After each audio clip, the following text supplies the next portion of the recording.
ايزي ايزي الزمالك فاز على الجونة بأقل مجهود ممكن. الزمالك بيفوز على الجونة ب4 أهداف مقابل هدف. افتتح التسجيل ناصر منسي برأسية قوية جدا جدا، وثم هدف التعادل للجونة بأخطاء من محمد عواد.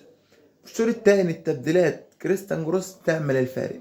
الزمالك الماتش الجاي صعب جدا جدا امام بيراميدز، ولكن النهارده الزمالك باداء مميز جدا امام الجونه وباقل مجهود ممكن. النهارده الزمالك بيبدا الشوط الثاني بقى بتبديله الجزيري.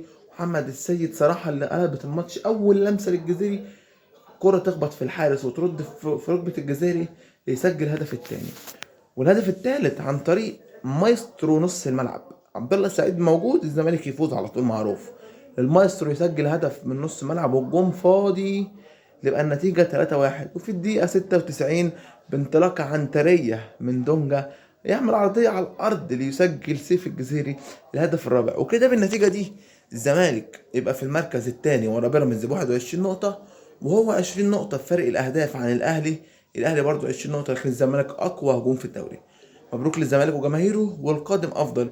الماتش الجاي ماتش ممتع مع بيراميدز يوم الجمعة.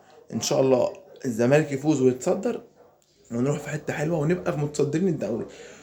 ولازما على رأي الجمهور النهاردة 27 غيرنا جاب صفقاته، وانت لسه يا حسين يا لبيب ويمشي ويسيب لهم الماتش. ولكن يا حسين يا لبيب لازم تفكر في الصفقات، ولازم تشوف أداء أحسن من كده، عشان الجماهير ما بيعجبهاش سوء الإدارة.